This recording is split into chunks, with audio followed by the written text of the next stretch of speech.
אפשר לאהוב כלב מכל הלב ולקבל ממנו ביס. אתה משקיע בכלב זמן, כסף, אהבה, והוא גומל לך בנשיכה.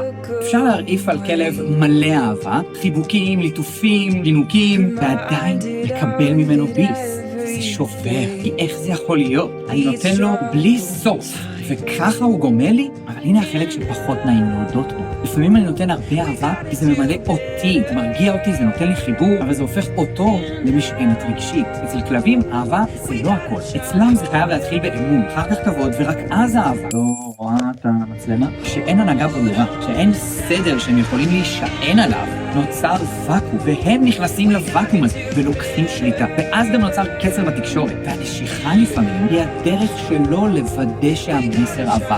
לא כי הוא רע, לא כי הוא לא אוהב אותך, אלא כי הוא נכנס לתפקיד שלא היה אמור להיות שלו. וכשמחזירים את הסדר, כשמבינים אותו לעומק, שהתקשורת ברורה, האהבה כבר לא תלויה.